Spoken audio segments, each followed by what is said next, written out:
intro here for the Bear Pack. Before we get into this video, we wanted to share that we are growing here on this channel, and that is all due to your guys' love and support. The growth has been amazing. So as we grow, we wanted to give you guys some goals to work towards as we get into this football season. We're going to pull them up right now. Here are our goals. We're currently sitting at about 6,700 subs on this channel. So at 7K subs, we're going to have a Bobby Witt Jr. bobblehead giveaway. I got that at the first game of the Kansas City Royals opening day. It is still in the box. Haven't taken it out. It's in great condition. So that's going to be a good prize. And by the way, Bobby Witt Jr., 20 home runs now in the season. He's having a great second half of the year. 8K subs. We're going to have a jersey giveaway. We've done a lot of jersey giveaways. We'll probably do 2 jersey giveaways at 8K. 9K subs. Sports memorabilia giveaway. That can be anything from a jersey to a sports card to something else in reason. We don't want to be giving away a LeBron James signed game jersey, but we will try our best on that sports memorabilia giveaway.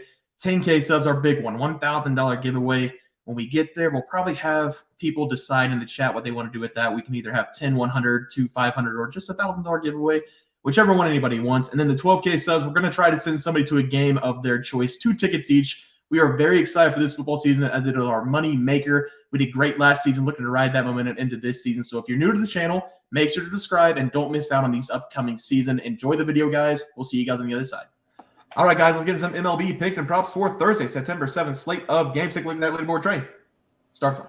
I don't know if you guys just noticed, but I just hit lefty for the first time this season, and I rocketed that ball over the wall, so that was awesome. But I gave out the under 4.5 total runs in the Phillies versus Padres game, and the game barely hit the over in the first 5 innings. Absolutely broke my heart, and they scored 5 runs, barely hitting the over, making me lose on the hook. If I would have gave out the under in the full game, it would have cashed with ease. But hey, that's baseball, baby. Seth? I don't know if you guys noticed this. I'm 8-3 over my last 11, and I've crawled over 500 for the first time this year. Thank goodness I have had a good month. So we need to keep that rolling. We did go 1-0. We took the Chicago Cubs money line against San Francisco. As I tell you guys, San Francisco doesn't hit lefties. They didn't hit a lefty again. So anytime a lefty's on the mound against San Francisco, hedge your bet on the lefty pitcher. Cubs won this one big, 1-0 on the day. Yeah, and, I'm 0-0 right now, middle of the 4th for the White Sox and Royals. Touki Toussaint, Jordan Lyles, I have the over 9.5. They're basically both pitching a no-hitter. This is the closest no-hitter Jordan Lyles had in a while. 4 hits so far through 3, 1 earned run for him, and then Touki only 1 hit allowed. So we need some work to be done in that game to cash that over. They will definitely do it for me.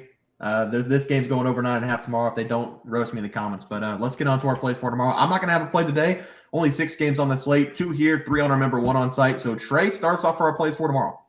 You know you're a bad pitcher whenever Bear's saying he basically has a no-hitter going whenever he has 4 hits through 3. But I'm going to be giving out the Los Angeles Dodgers at the Miami Marlins game. And this game should honestly be pretty fun to watch down in warm Miami. And the Dodgers, they come this game with the second-best record in the National League with an 84-53 record, 37-29 on the road this season. They've consistently been winning on the road. And the Marlins, they come in this game only a half game behind the Reds for the last spot in the NL wild card with a 71-67 record, 39-31 at home. And the Marlins, they play significantly better at home than on the road this season, as expected. But the splits are pretty staggering. But I'm just going to be taking the better team here, and that's going to be the Dodgers on the money line. I don't know why it's so low at only minus 125, but I'm going to be running to the bank with it because the pitching matchup here is pretty even. Los Angeles, they're throwing out Ryan Peapaw in this game. He's only pitched in 3 games this season and started in 1 of those. And Ryan, he's turned that to a 1-0 record with a 1.29 ERA paired with a 0.71 whip. Yes, I do know that it is a small sample size, but it is impressive nonetheless. In Miami, they're throwing out Braxton Garrett in this game. He's actually pitched worse at home than on the road this season because Garrett, he's played in 14 home games this season and started in 13 of those. And he's turned that to a 3-3 record with a 4.94 ERA paired to 1.4 whip. So I have to give the slight pitching edge to the Dodgers in this game. And they obviously have the massive batting advantage as well because Los Angeles, they score an average of 1.49 more runs per game than the Marlins do this season. That is massive. And this is a money line bet. So we just need them to score 1 more run, which is easily doable for the Dodgers here. So give me the Dodgers on the money line in this game versus the Marlins. Yeah, Trey, I'm going to make that an official play for myself as well because I have to back a guy named Peabot. Is that his last name? I don't know if I pronounced it right, but Peapot. It's Pepwall. Peapot.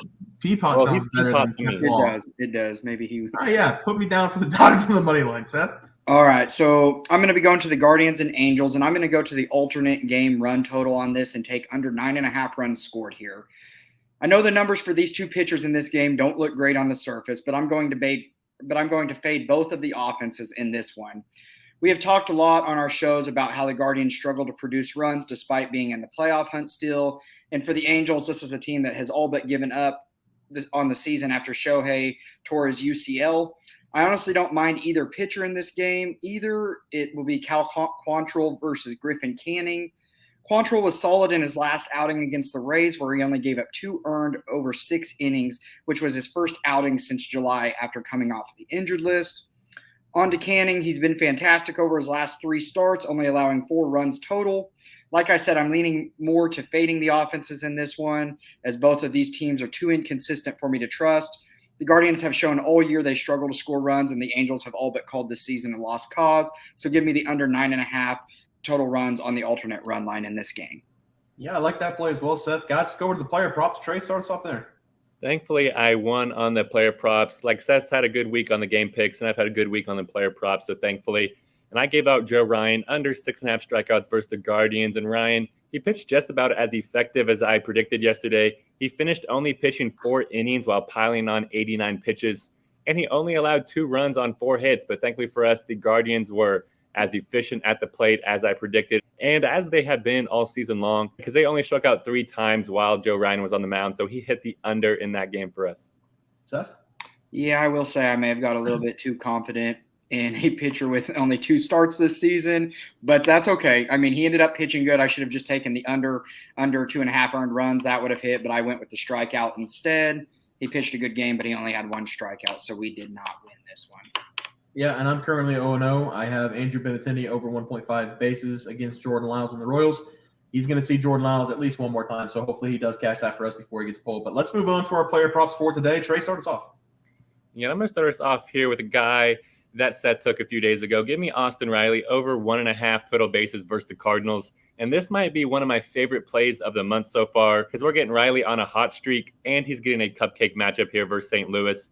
Because over his last 5 games, Riley, he's produced 2.4 total bases per game while he's only batting .227 from the plate. And I expect him to be licking his chops at this pitching matchup in this game, because the Cardinals, they're throwing out Adam Wainwright in this game, one of Seth and Bear's favorite pitchers. Bear, because he loves to attack him, and Seth, because he just has a warm place in his heart. But Wainwright, he has been so very bad this season. It's been tough to watch, because he's pitched in 8 road games, turned that to a 2-3 record, with an 8.67 ERA, paired with a 1.93 whip, and almost 2 whip.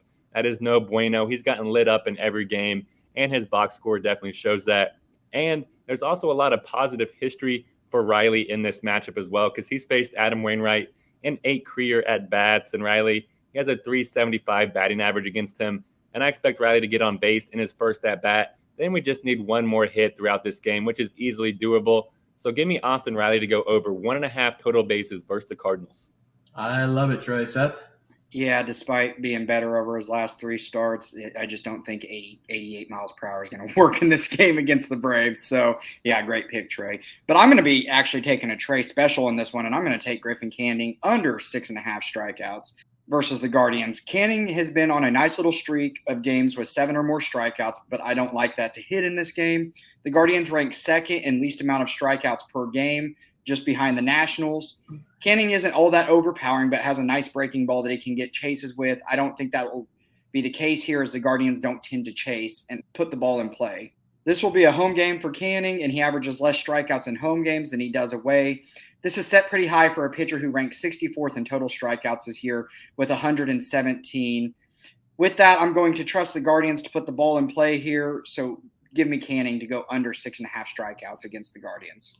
Yeah, I like that play as well, Seth. For my play today, I'm going to take a look at Mookie Betts to go over 1.5 bases against the Marlins. He's going to get a good matchup against Braxton Garrett in this game. He's given up 3+ runs in 2 of his last 3 games. It was a little bit of a bumpy ride towards the middle of July and back into July for Braxton Garrett, but he has gone 6+ innings in his last 3 starts, helping his ERA out just a little bit. He still has given up a lot of hits per inning, and that's what we really need in this game, hits, not runs. I, like everybody else, thought the MVP race in the National League was over, but Mookie Betts all of a sudden is being talked about a lot for that MVP. I don't think he's quite caught a Acuna yet, but Mookie Betts does have more RBIs, he has more home runs, and he's playing the better baseball right now between the 2 players. I don't think he took him over, though, because Ronald has more hits, he has better batting average, and he has more stolen bases. So he is still the MVP in my mind, but If we see Mookie Betts continue to play like this, like he's been playing over the last month, he will pass him up, I feel like, by the end of the year. In the month of August alone, Mookie Betts recorded at least 1 hit in every game but 2 appearances. He had a total of 51 hits, batting .455 with 11 home runs and 30 RBIs. Those are insane numbers. I expect him to continue those numbers in the month of September, so give me him here over 1.5 bases against the Marlins, guys. That's going to do it for MLB player props and game picks for Thursday, September 7th slate of games. If you guys enjoyed the content, please sure to drop a like on this video and subscribe to the channel below. We'll see you guys next video, and thanks for watching.